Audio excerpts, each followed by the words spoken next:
RBL Music exclusive. I grew up like a savage.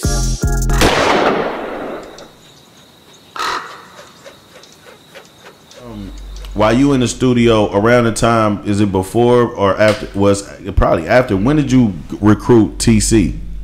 TC was when Budweiser had found TC. He started going and trying to record professionally, so he was fucking with TC. Okay. So he was taking us over there because we was trying to go to wherever Coog Nut. You know, we knew Coog Nut was kind of accessible. Oh, man, yeah, so we knew he hard. recording, he making real music CDs and all that shit. So we cassettes at the time. So we where's he recording at? And Budweiser found out where he was recording at, went over there to his studio in Lakeview, and we went over there and got at TC and, try to figure out, how the studio time shit work, hourly, what we do and what we need to do. I got a lot of production I'm trying to do. He's like, man, I'm about to move back to Hunters Point. We'll move the studio back because I didn't know he stayed over there on Shafter. He stayed right down the hill from Harbor. So I was just like, oh, you over there? He's like, yeah, I stay in Hunters Point. And at this point, you making the beats? Yeah, I'm making all the beats. But you don't got your own equipment? I have my own equipment, but I didn't know how to record professionally. Where I knew how to mix and all that. I just had a little measly little folk track. TC and them had the big boards and shit where they can put the compressors and de-easers and all that shit. But Bama Weed is a sample. It's a sample, but you had to chop that motherfucker up though, right? You did that shit though? Yeah, well, I just looped it. It was off, and I didn't really put no drums under it because I couldn't quantize it right to get it on beat. TC knew how to chop it at each clap and put it on a sequencer on the like, just say if it's like an 808 drum machine and the clap is on beat. You know what I mean? He knew how to chop it at each clap and put it on the quantized clap, and he knew how to put with the same machine you had. Nah, he had a different machine. I don't think y'all just heard what this nigga just said, man. Did y'all I had an SP1200. He had an Emax. You know what it ain't no drums in the song. Yeah. I don't think y'all niggas is paying attention, man. Yeah, it wasn't no drums in that bitch when I did it. And TC put that motherfucker together, and once he got it on that board, and I was able to go in there and get to fucking with the, the drums and all that, and the hi-hats. You couldn't hear what a sample was chopping at once I layered that motherfucker. What are we talking about? SB12? I had an SB12. Okay. TC, I only had like 2.5 seconds or something on that motherfucker. So we started to speed the record up on the record player, pitch it up so it going fast, and then sample it into it and then slow it down. Then I might stretch 2.4 seconds out to about 4 seconds or some shit like that. But I went to TC studio, this nigga had like 30-some seconds on that Emax. So I was just like, I went crazy. That's why I started sampling fucking Ohio players. Hey, nigga, you went crazy with I went crazy at that time. My big was all that. Oh, he had a bunch of shit. He had the little Atari computer because I didn't even know about the computers at the time. I'm looking at his program. I'm like, damn, what program is that? He said, oh, that's the Atari program, Easy Vision or some shit that we had at the time. Because I didn't have all that. I used to have to play my shit live on my thing, on my 4-track all the way through for 5 minutes, then go back. I run the drums through, then I play the keyboards through on our original shit for 5 minutes. So it's so imperfect. Oh yeah, hella imperfect. I was hella imperfect. But at the time, I was only playing them little 3-note beats. Boom, boom, boom. Right. Boom, boom, boom. Shit like that. I wasn't getting creative with it. They wasn't playing chords and nothing like that. Right. Because you said you just learned off of after your boy didn't know how to use the fucking equipment. Yeah, just on the fluke. So that's crazy. From there, I end up.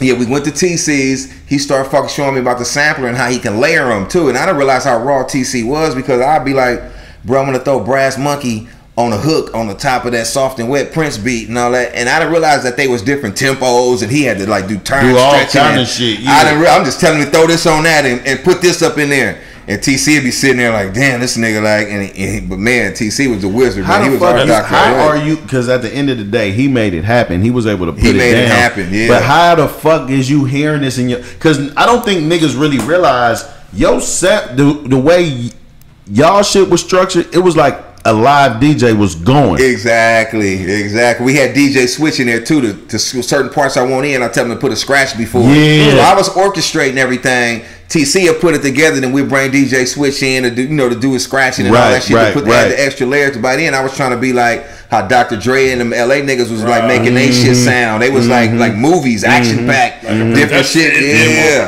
Yeah. So I was trying to do that shit, and granted too, 415 was doing it too. D-Loc and them, they had a lot of shit they was doing. So We was like, man, this is how we trying to be. We trying to be exactly like that. So my production at the time was based on that. And at this time, you have no idea about clearing samples. No, I didn't even think. I thought you could just take that shit. That came later on, maybe 2 years later after the album dropped, and them checks wasn't coming back in. That nigga was like, hold on, we got to withhold payment because the motherfucking publishing company for motherfucking George Clinton just said like nigga, you got to hold that thought on paying them. You know what I mean? So we cutting y'all off bigger of the 50% up. Yeah, we had some of them. George Clinton cleared a couple of them. A lot of them motherfuckers like Prince on the Soft and Run, he wasn't trying to have it. He wasn't having it. I think we went through a problem with Patrice Russian sample on Remind Me.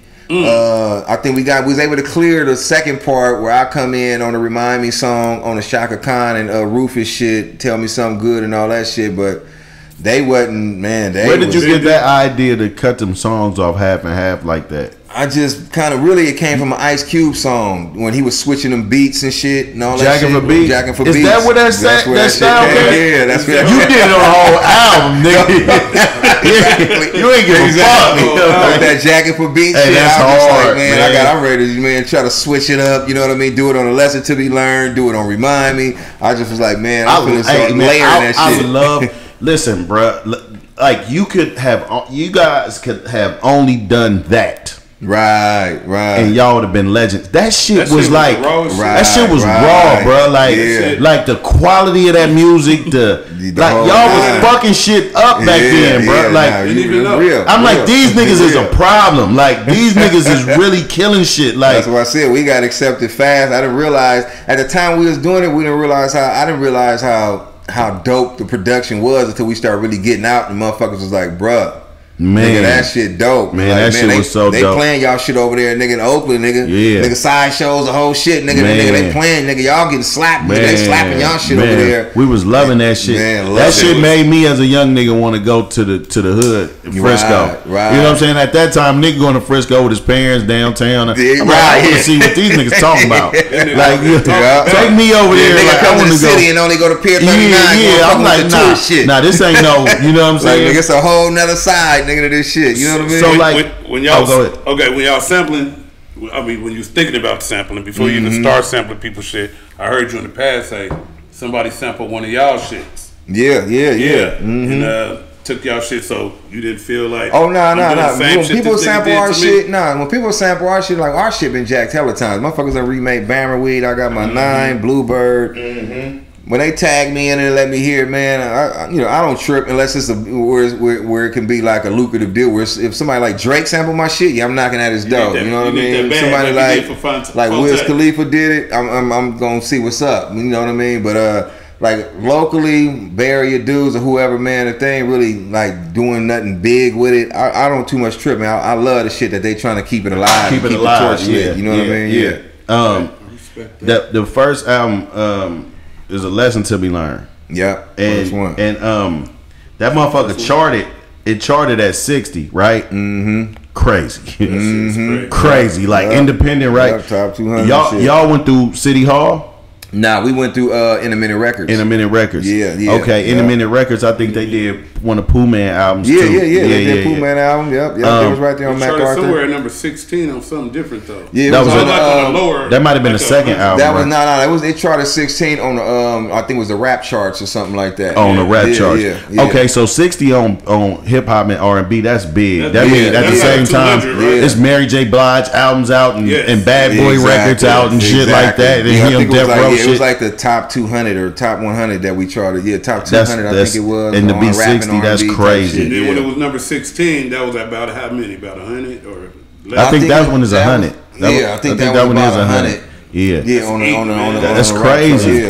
So my thing is this, like with this type of success, and it's crazy because we didn't need motherfuckers back then. The Bay Area was so independent, so independent. We didn't need nobody. You got shit like the Gavin conventions. You got shit like Hip Hop on the Green and all that shit. So I'm assuming the NWA Straight Outta Compton album, or all these the 415 album is inspiring you to put the whole hood on the album cover. Oh yeah. That's what I got influenced by, really. You know what I mean? I just didn't want to do it with just me and Mr. C. Yeah. I knew that having that eye candy would sell, because I looked at how I like looking at Ghetto Boys. They first cover with hell of them was on it. I'm looking at NWA. When they had Ready Red. Yeah, exactly. All those covers made me like want to fuck with them, because I'm like, they kind of deep on the covers. I'm liking how it look. I'm looking at the Public Enemy covers and all that shit. Like it was shit like that is like I was infatuated by that shit. So I wanted to have a few motherfuckers on there. I was just like, man, I don't want to just be on there with me and Mr. C. We're gonna be in our projects, and we took pictures on the rooftops from our project buildings. We even had the mail Jeep. I'm talking about on more like an orgy. We took pictures in that. And we ended up using one of the basketball court that we did. We used to be gambling on them stairs and shooting dice and shit. So we just like, man, that's that one right there. And was part of the image for the people you had on there for power, like representing like the people who was in the picture. Some of your folks, you know. Yeah, they was pretty much the niggas that I was fucking with at the time, because my dudes was represented when people see the album cover and they see these particular cats on there. That represent Harbor, that represent HRD. That was like the older heads, you know what I mean? It was me on there, it was my boy Booby on there, it was my boy Mo, Curtis, and Mr. C. So they was representing like the right now generation of HRD, you know what I mean? If my niggas who I was really rolling with, D Folks and JJ and Lil Lou, all them was out, they probably would have been on the cover. Even Larry June, you know, his dad, I don't know where the fuck he was at that day that we did that picture, but he was one of the ones that should have been on that picture too. But yeah, they were just like, they represented the right now Harbor. That's, you know, that's who I was fucking with. It was my guys. When I think about that, I think about also that was like, Forte of course was doing what he was doing, but that was the first representation that I think kind of the world got of Frisco niggas. Oh yeah, exactly. Like nah, these Frisco niggas. Like nah, this is what the hood looked like in Frisco. Yeah, Fo was our dude. You know, he used to be over there. He was over there, but he wasn't like us. You know what I mean? He wasn't like y'all. He wasn't from that shit. He wasn't from that grit and grind and that banging there and all that. Fo was, you know, player. You know, with the OGs, we respected Fo being with Short and the Dangerous Crew. Like we love Fo and the whole nine. Like even with me, like a lot of people don't know our relationship. Like Fo used to be over at my house a lot, even when he was going through his bad times. You know, he used to be at my house a lot, and I'm the one kind of connected him with Ragtop, with Fly and Guy, and they brought him over to their older breed. I'm the one who made all that happen. Damn, that's crazy. Yeah, it's like our I don't think motherfuckers really know that. Nah, you know, it's a lot of that shit. Even like with me and JT and us, I'm the first one to show JT how to press his first tapes up. Took him over there to Music Annex. Took JT to Bigga Figga, and you know, without me, he probably wouldn't even pressed up his first GOPs and his first solo album, the whole nine. So that truce kind of brought us together to where we was able to network, and I, you know, fed him some game, and he ran with that shit. You know what I mean? With whose decision was it to? Because I to this day I admired you for being in that time and being young. Whose idea was it for you to open up the album that positive? I got that from Cube too. With with Herm coming on. Yeah, it was him and her. Both of y'all, right? Yeah. Because I was just thinking about too. Like I already know we finna get on here talking shit, and I know how kids be having the tapes and bumping. Because I was a young nigga, right? You know what I mean? You don't want a nigga just say I'm gonna shoot a nigga, just straight up off the top. Yeah. But it's like, no, I know you gonna hear about drugs and violence on this album, but don't let it influence you. Like you know what I mean? This shit entertainment. You know what I mean? Right. So that's why I ended up putting Herm on. I got that idea from one of Ice Cube tape too, when he had a Muslim kind of talking over a beat on that. I think it was that. Not Death Certificate. It was America's Most Wanted, I believe it was. Probably. Yeah, I think he had Khaled Abdul Muhammad. Yeah, he was on there talking. And that's where I kind of got it from, and I was just like, man, I'm gonna have to do some shit like that. Cause we about to kick this motherfucker off with I ain't no joke. We talking shit. We want to talk about the fags on the other side of town. Nigga, like we on some turf shit. Like don't get it twisted. Frisco Angels got North Castro Street. Right. You know where the LGBTQ community is. And you got to think about around this time about one of the biggest singles is about to come out with Dre Day, and here's a Jimmy joke about your mama that you might not like. She was a Frisco dyke. Exactly. Now that ain't even talking about the Frisco niggas, but just it's tampering with a nigga ego. Like yeah, hold on, we nigga. already know for that. We got an area over here for that, but don't get it fucked up. We got hella projects over here, and a lot of people didn't know about that. I remember when me and CBO first got real tight, and that nigga store was fucking with us early on when his album first came out. That nigga came over there. That nigga was over there like, Black, I did not know y'all had projects like this over here. That shit looking like the East Coast. Yeah, I'm thinking I'm finna come to some houses or something over around this motherfucker, man. He like, nigga, I'm pulling up. nigga, and I rode him all around Oakdale, took him West Point, the whole shit. You know what I mean? I was like, yeah, bro, you know, slide over here by Sunnydale and the whole. Right. That nigga couldn't believe, like, nigga, y'all got projects. I'm like, yeah, nigga, we got hella projects out here. Nigga, Alamany, motherfucking Hilltops, and Militia Gardens, Potrero Hill. Like, man, we got a hella concrete jungles around. Hell of them though. That shit ain't no game, nigga. Like, for real. So, and I just thought that was like, you know, I thought that was super dope that you opened up your album like that, that you had the wherewithal, or you found it in your heart to like nigga, we street niggas, but I'm for us though. You know what I'm saying? Like, I'm for us, nigga. I'm a street nigga, but I ain't out here just telling you to do this shit I'm doing. I ain't on that. You know what I'm saying? I thought that was super dope. Yeah. You know what I'm saying? Yeah. On your song Part of Survival, when you said we don't eat pussy because I ain't from Oakland, that wasn't no shout out to like man or no. Nah, hell no, because back then Oakland niggas was like, they was like proud of like eating pussy, yeah, that was the thing. Like, you know, back then that's when niggas were like, nigga, I don't eat pussy, you know. Now it ain't a thing. Every niggas be proud of that shit now. You know what I mean? But niggas every nigga like, nigga, I don't eat no pussy. Knowing damn well they do. But Oakland niggas didn't give a fuck. They like, nigga, nigga, it ain't shit, nigga. So it really was like a disrespect. He is on the cover, so. Nah, I didn't think about which he later on had to get a lot of heat from his own former crew for doing that. Remember that? Yeah. When they dissed, when Short them dissed, they was eating pussy on album covers and shit. Exactly. You know what I'm saying? But nah, that was just one of them things niggas was proud of, so that's why I just let the bitches out like, nigga, I don't eat pussy because I ain't from Oakland. Niggas didn't give a fuck about it. Niggas was losing they first go bitches to Oakland niggas like, they was nigga like a motherfucker. Bitches sliding like, off. All right, nigga, y'all don't do what? All right, nigga. They sliding off over there like, man, we losing them bad ones too. Man, she fuck with an Oakland nigga. Even came to sweep her up in the Maverick and dipped off, nigga. You see that nigga pull up in that Falcon, nigga? The Oakland nigga, he done was, That nigga